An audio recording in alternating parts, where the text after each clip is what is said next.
Mi nombre es Antonio Ruiz. Tengo 67 años. Y esta mañana de martes me desperté decidido a hacer algo que había estado posponiendo durante meses.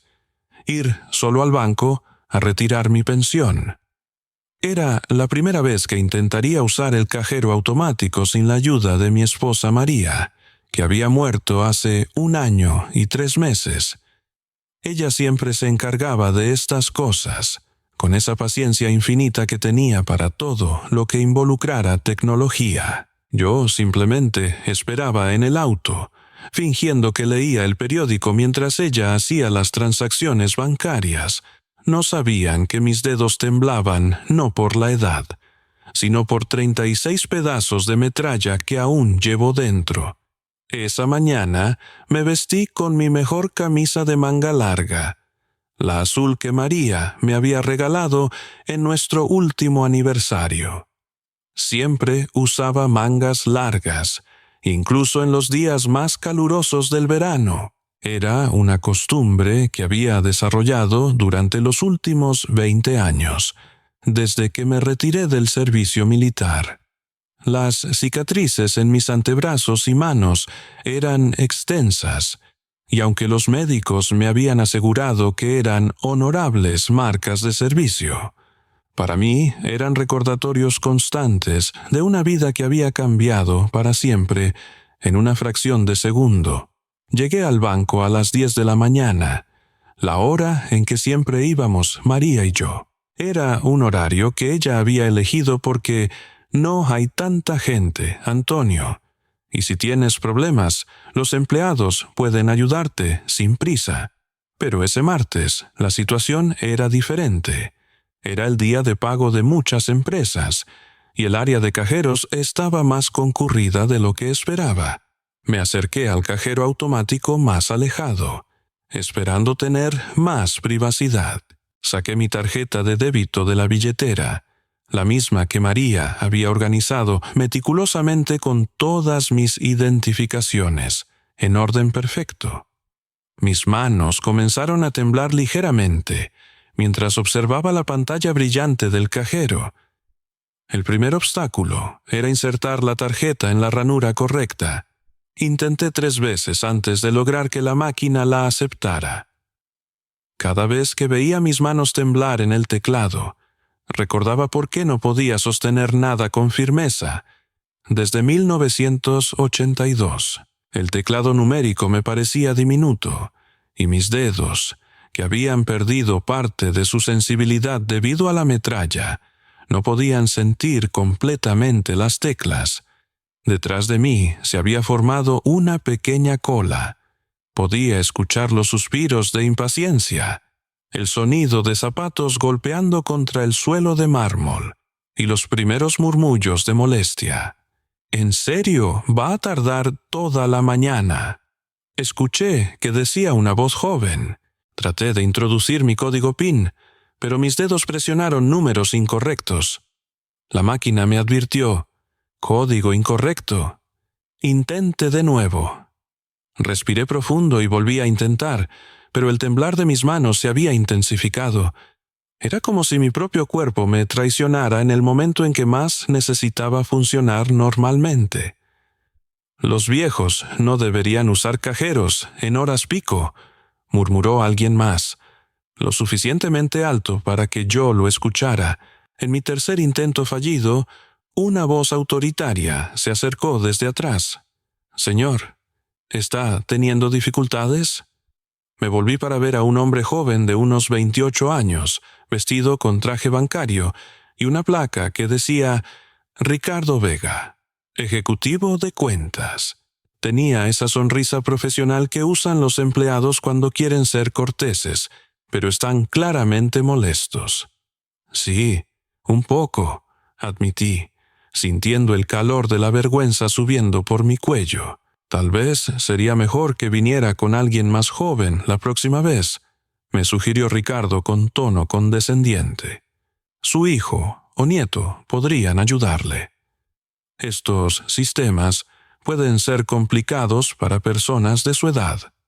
Detrás de él, Una joven de unos 22 años, con su teléfono en la mano, se había acercado curiosa. Su placa de estudiante colgaba de su bolso. Sofía Méndez, Universidad Central. Comenzó a levantar su teléfono discretamente, claramente grabando. «Miren a este abuelo», murmuró hacia su teléfono.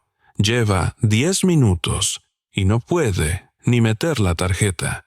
Un hombre de negocios de unos 35 años, vestido con un traje caro y consultando constantemente su reloj, se unió al coro de quejas. «Por esto prefiero la banca online», dijo lo suficientemente alto para que todos escucharan. «Es increíble que en pleno 2023 todavía haya gente que no entienda la tecnología básica». «Es verdad», respondió una mujer desde la fila. «Deberían tener horarios especiales para ancianos que no saben usar estas máquinas». Cada comentario era como una puñalada pequeña, pero precisa. Estas mismas manos que no pueden presionar números habían desactivado 12 minas antipersona ese día de agosto de 1982. Pero ellos no lo sabían. Para ellos, yo era simplemente un viejo inconveniente que estaba retrasando sus ocupadas vidas matutinas. Intenté una vez más introducir mi código, pero la combinación de nervios y el temblar natural de mis manos hizo que presionara teclas incorrectas otra vez. La máquina emitió su sonido de error familiar, y esta vez mostró el mensaje que más temía. «Tarjeta bloqueada temporalmente por intentos fallidos». «No puede ser», murmuré, más para mí mismo que para los demás. Era el 15 de agosto de 1982, y mi unidad había recibido reportes de un campo minado cerca de la Escuela Nacional en la zona rural. Era una operación que debería haber sido rutinaria. Evacuación de civiles, asegurar el perímetro, llamar a los especialistas en explosivos. Pero los reportes indicaban que había un niño atrapado dentro del edificio escolar, herido y incapaz de moverse. Yo tenía 47 años entonces. Era capitán, con 15 años de experiencia en operaciones de riesgo. Mi especialidad no era el desminado, pero tenía entrenamiento básico y, más importante, tenía la responsabilidad de traer a todos de vuelta a casa, incluido a un niño de 8 años llamado Miguel Santos. El niño había estado jugando cerca de la escuela cuando las primeras minas fueron activadas accidentalmente. Una explosión lo había herido en la pierna y lo había dejado inconsciente en uno de los salones. Sus gritos habían alertado a los vecinos, pero para cuando llegamos, ya nadie se atrevía a acercarse al edificio. «Capitán», me había dicho mi sargento, «los especialistas en explosivos llegarán en 4 horas. El niño puede esperar». Pero podía escuchar sus llantos débiles desde adentro. 4 horas podrían ser demasiado tiempo si tenía hemorragia interna o si entraba en shock. «Voy a entrar», decidí. «Mantén a todos en el perímetro». Entré al edificio paso a paso, probando cada superficie antes de poner mi peso completo. Encontré a Miguel en el aula de 2º grado, consciente pero aterrorizado, con una herida sangrante en la pierna izquierda. Lo cargué en mis brazos y comencé el camino de regreso hacia la salida. Fue en los últimos metros, cuando ya podía ver a mi unidad esperándome en el área segura, que todo cambió. Mi pie izquierdo presionó una mina antipersona que había estado perfectamente oculta bajo escombros sueltos. El mundo se volvió blanco, luego rojo, luego negro. Volví al presente cuando escuché la voz de Ricardo acercándose otra vez. «Señor, no puede dejar el cajero ocupado así», me dijo, aunque su tono había perdido la cortesía profesional inicial. «Otros clientes están esperando».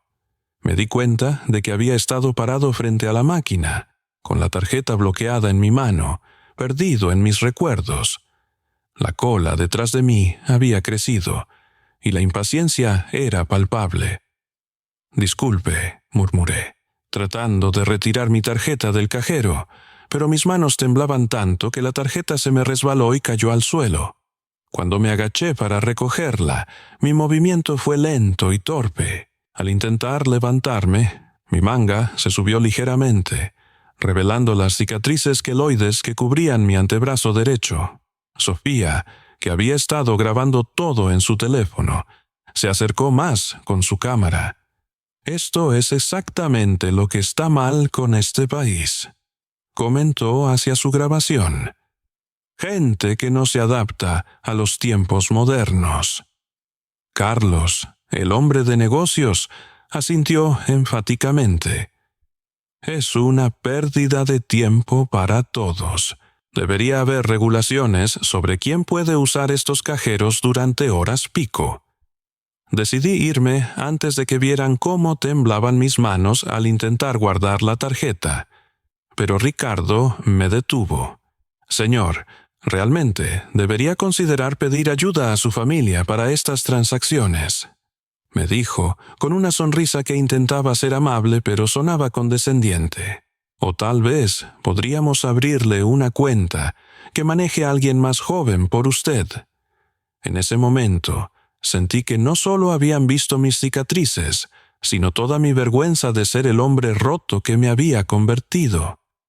«Solo quiero retirar mi pensión», dije en voz baja. «¿Pensión de qué?», preguntó Sofía, todavía grabando. «Militar», respondí automáticamente, inmediatamente arrepintiéndome de haber dicho algo. La palabra quedó flotando en el aire. Sofía bajó su teléfono por primera vez y pude ver confusión en su rostro. Carlos frunció el ceño, como si estuviera procesando nueva información. Ricardo pareció dudar por un momento. Fue entonces cuando una voz femenina desde la parte trasera de la cola dijo claramente: «Capitán Ruiz». Todos nos volvimos para ver a una mujer de unos 52 años, vestida profesionalmente, con cabello castaño recogido, y ojos que me miraban con una intensidad que me resultaba familiar pero que no podía ubicar. «Señora, creo que se confunde», murmuré, deseando poder desaparecer. Ella se acercó lentamente, ignorando a toda la gente entre nosotros. Usted sacó a mi hijo de aquel campo minado hace 20 años». Mi corazón se detuvo. «Miguel Santos», continuó ella, con lágrimas comenzando a formarse en sus ojos. «Tenía 8 años. Usted perdió el uso de sus manos salvándolo». La cola entera se quedó en silencio. Sofía había bajado completamente su teléfono, y Carlos había dejado de consultar su reloj. Ricardo nos miraba con una expresión de creciente comprensión y horror. «Señora», traté de decir, pero mi voz se quebró. «Soy María Santos», dijo la mujer, ahora a solo unos pasos de mí. «Soy la madre de Miguel. Y esas cicatrices en sus brazos, las reconozco del hospital militar donde lo visité después de la operación». Esa mujer recordaba el día que cambió mi vida para siempre, mientras yo solo quería que la tierra me tragara. La explosión me había lanzado hacia adelante, pero había logrado proteger a Miguel con mi cuerpo. Cuando desperté 3 días después, en el hospital militar, el niño estaba a salvo, pero mis manos y antebrazos estaban destrozados. 36 fragmentos de metralla se habían alojado en mis extremidades superiores. Los cirujanos habían logrado salvar mis manos, pero el daño neurológico era extenso. «Capitán», me había dicho el médico principal, «conservará la funcionalidad básica, pero siempre tendrá temblores y pérdida de sensibilidad. Su carrera militar ha terminado». Había pasado 8 meses en rehabilitación, aprendiendo a usar mis manos nuevamente, adaptándome a la pérdida de fuerza de agarre y al temblor constante que se intensificaba cuando estaba nervioso o estresado. María, mi esposa, había estado conmigo durante cada terapia, cada ejercicio de rehabilitación, cada noche de frustración cuando no podía hacer cosas tan simples como abrocharme los botones de la camisa. Pero el niño había vivido, Miguel Santos había crecido, había ido a la universidad, se había convertido en alguien productivo. Eso era lo que importaba. Ahora, 20 años después, su madre estaba frente a mí en un banco, defendiéndome ante extraños que no entendían por qué mis manos no podían operar un simple cajero automático. «Mi hijo, Miguel, ahora es médico», dijo María, con orgullo evidente en su voz. Se especializó en cirugía pediátrica. Se casó el año pasado. Hizo una pausa, mirándome directamente a los ojos. «Cada día de su vida existe porque usted sacrificó sus manos por él». Un hombre se acercó desde el área de seguridad. Su uniforme indicaba que era el guardia del banco, y por su postura y la forma en que caminaba, reconocí inmediatamente a otro militar. «Disculpen la interrupción», dijo el guardia, pero no pude evitar escuchar. «Soy Luis Herrera, ex sargento de las Fuerzas Especiales». Se dirigió directamente a mí. «Yo también soy veterano, capitán. Serví en las operaciones de paz en los 90. Luis miró mis manos, que todavía temblaban ligeramente. «Conozco esas cicatrices. Son de metralla, ¿verdad?» Luego se dirigió a la multitud que se había reunido. «Este hombre es un héroe de guerra». Las mismas manos que no podían presionar los números del cajero habían cargado a un niño a través de un campo de minas. Sofía fue la primera en reaccionar. «Señor», dijo, guardando su teléfono completamente en su bolso. «Yo no sabía. Voy a borrar el video inmediatamente». Carlos, el hombre de negocios que había estado tan impaciente, se acercó con una expresión de profunda vergüenza. «Perdóneme, señor. No tenía derecho a juzgarlo.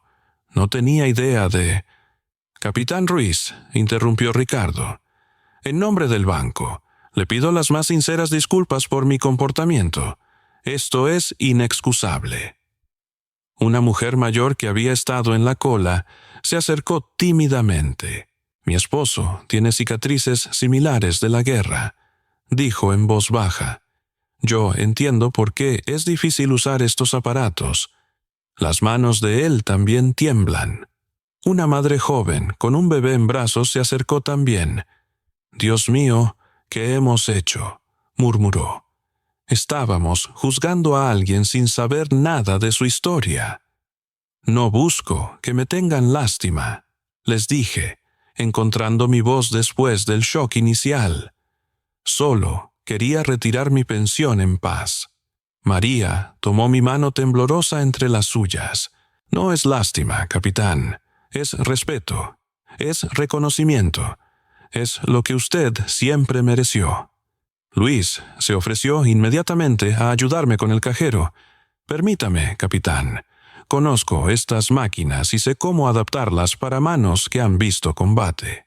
Ricardo desapareció por unos minutos y regresó con una mujer elegante de unos 48 años.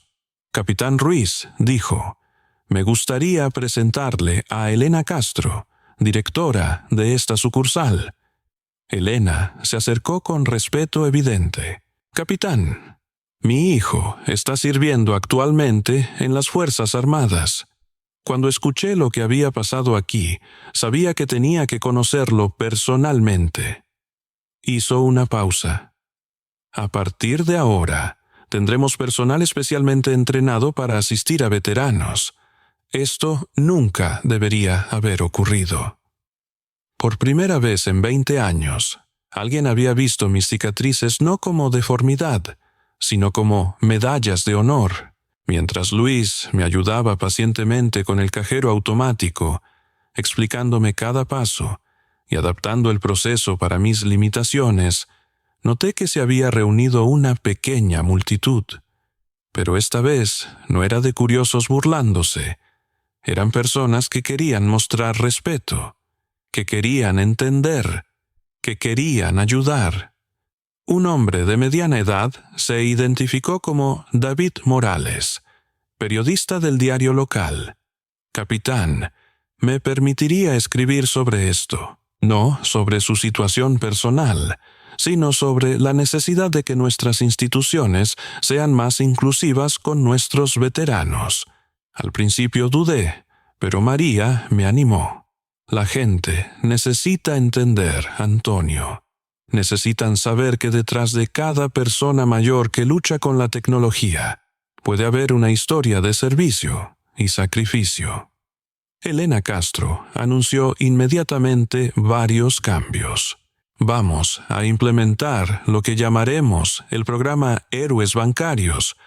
Todo nuestro personal recibirá entrenamiento sobre cómo asistir respetuosamente a veteranos y personas mayores con necesidades especiales.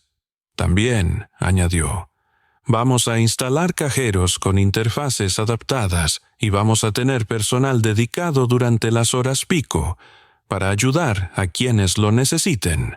Ricardo se acercó a mí antes de irme. Capitán, me gustaría ser su ejecutivo de cuentas personal.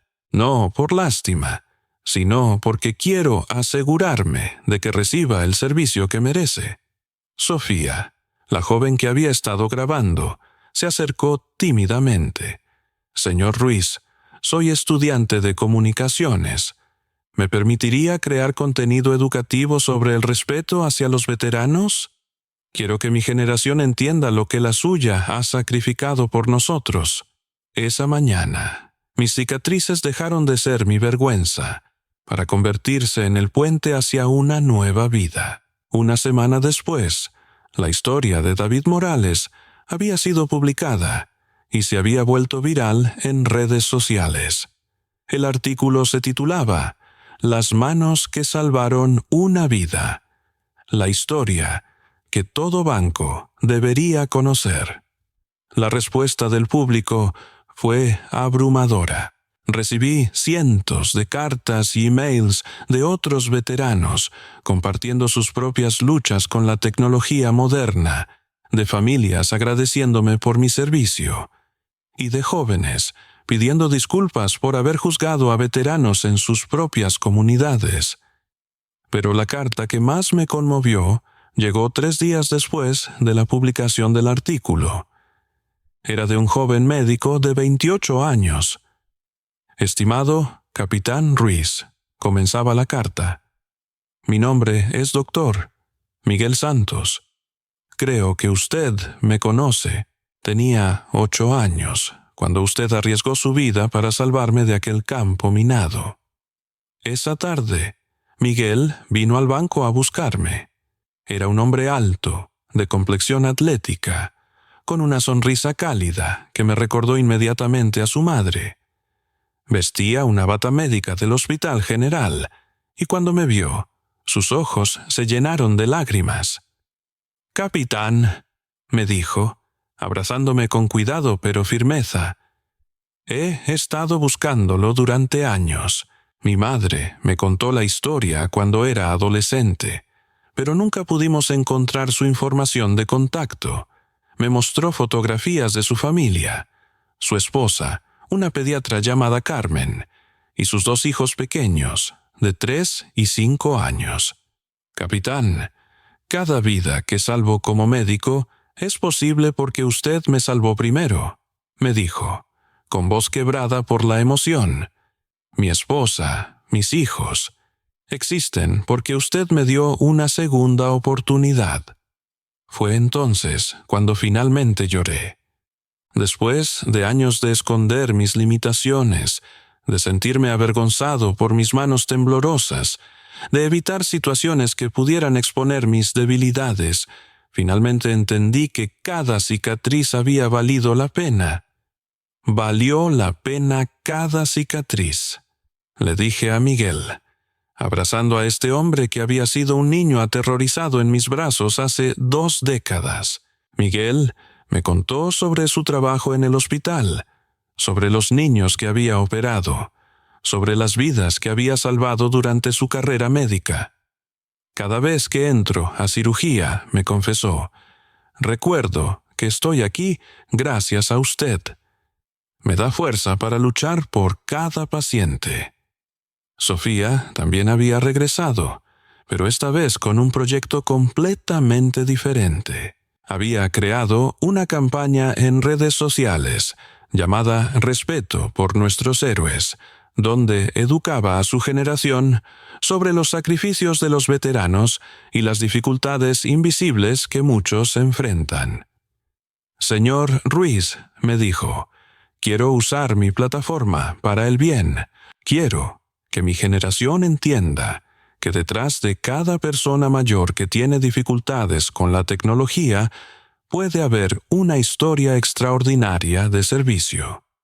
El video que creó sobre mi historia, con mi permiso completo, fue visto por más de 500,000 de personas. Los comentarios fueron abrumadoramente positivos, con miles de jóvenes prometiendo ser más pacientes y respetuosos con las personas mayores. Carlos, el hombre de negocios que había estado tan impaciente, regresó al banco específicamente para buscarme. Capitán, me dijo, he estado pensando en nuestro encuentro toda la semana. Quiero hacer algo para compensar mi comportamiento.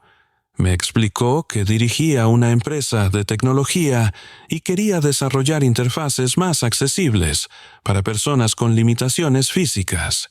Su experiencia me abrió los ojos sobre una necesidad que nunca había considerado. 3 meses después, Carlos había desarrollado un prototipo de cajero automático con características especiales: botones más grandes, respuesta táctil aumentada, instrucciones de voz opcionales y tiempo extendido para las transacciones. La primera instalación fue en nuestro banco. Elena Castro había cumplido todas sus promesas. El programa Héroes Bancarios se había expandido a todas las sucursales de la cadena bancaria. Personal especialmente entrenado estaba disponible para asistir a veteranos y personas mayores, y los cajeros automáticos habían sido adaptados con tecnología más accesible. Pero más allá de los cambios institucionales, algo más profundo había cambiado en mi vida personal. Luis Herrera, el guardia de seguridad veterano, había organizado un grupo de apoyo para veteranos que se reunía semanalmente en el centro comunitario. Capitán, me había dicho, hay muchos de nosotros luchando en silencio. Su historia me inspiró a hacer algo al respecto. El grupo comenzó con solo 5 veteranos, pero creció rápidamente a más de 20. Compartíamos historias, recursos y, más importante, la comprensión silenciosa que solo pueden tener aquellos que han servido. María Santos se había convertido en una amiga cercana. Como profesora, había comenzado a invitarme a hablar en escuelas sobre la historia y el servicio militar.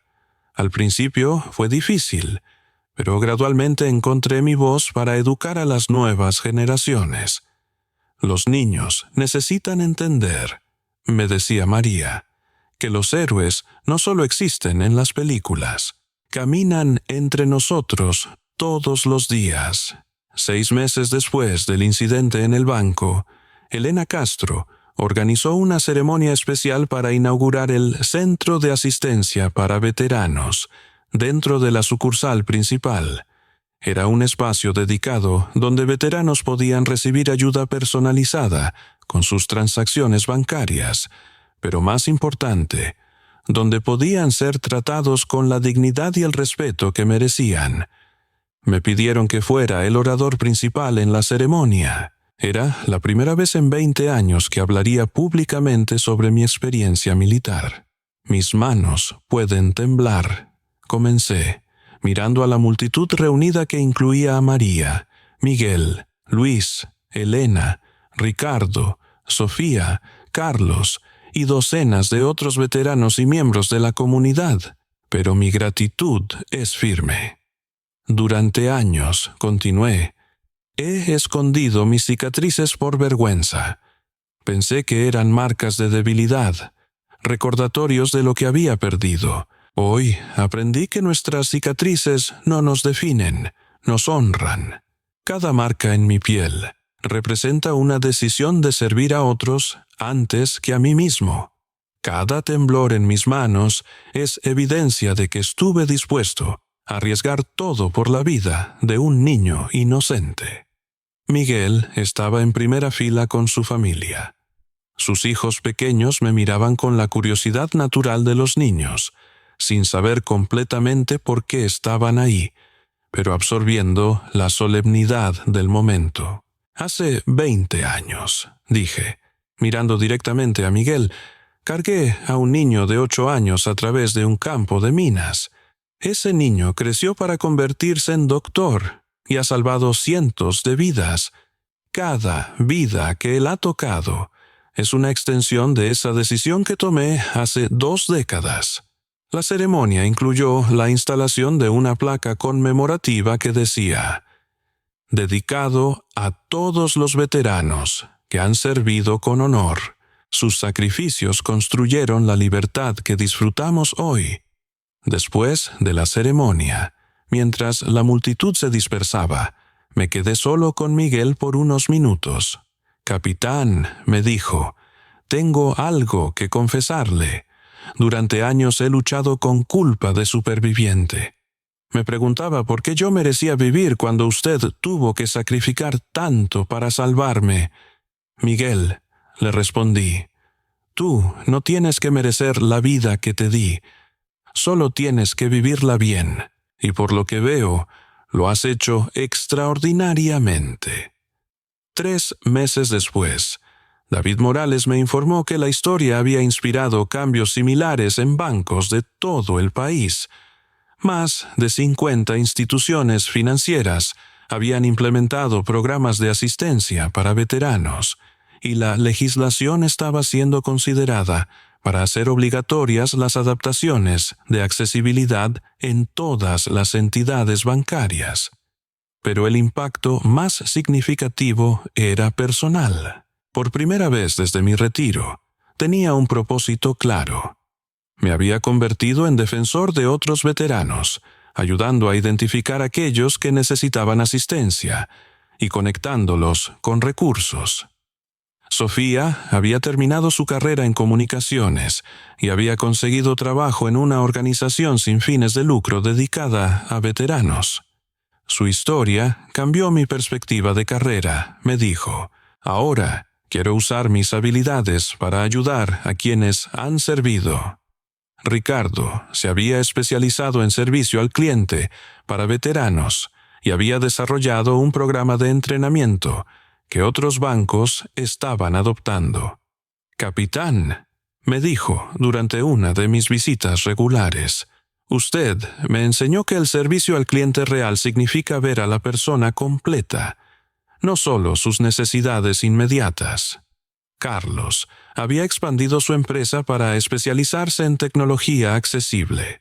Los cajeros automáticos que había desarrollado después de nuestro encuentro, ahora se usaban en cientos de ubicaciones. Su experiencia me mostró un mercado completamente desatendido. Me explicó. Pero, más que eso, me mostró mi responsabilidad social como innovador. 1 año después del incidente original, regresé al mismo banco, al mismo cajero automático donde todo había comenzado. Esta vez era diferente. El personal me saludó por nombre. El cajero había sido adaptado con las mejoras de Carlos, y había un asistente disponible específicamente para ayudar a veteranos y personas mayores. Pero más importante, Ya no tenía miedo de usar mis manos temblorosas en público. Las cicatrices en mis antebrazos ya no eran algo que esconder. Eran parte de mi historia. Y mi historia había demostrado tener valor para otros. Mientras completaba mi transacción exitosamente, noté a un hombre mayor en la cola detrás de mí, claramente nervioso por usar el cajero. Me acerqué a él. ¿Es su primera vez usando esta máquina?, le pregunté amablemente. Sí, admitió. Mi esposa siempre hacía estas cosas por mí. Entiendo perfectamente, le dije, mostrándole mis manos que temblaban ligeramente. ¿Me permite ayudarle? Mientras lo guiaba pacientemente a través del proceso, recordé las palabras de María. Los héroes caminan entre nosotros todos los días. No siempre son reconocidos, no siempre son honrados, pero están ahí, llevando sus cicatrices visibles e invisibles, continuando su servicio de maneras pequeñas pero significativas.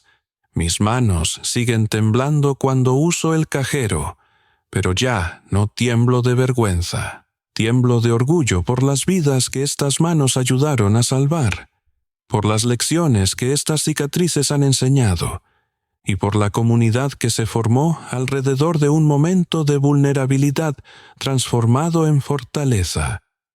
Descubrí que mis cicatrices no eran marcas de debilidad, sino mapas de todas las vidas que había tocado. Cuando salí del banco esa tarde, vi mi reflejo en las puertas de vidrio. Era el mismo hombre que había entrado un año antes, con las mismas manos temblorosas y las mismas cicatrices.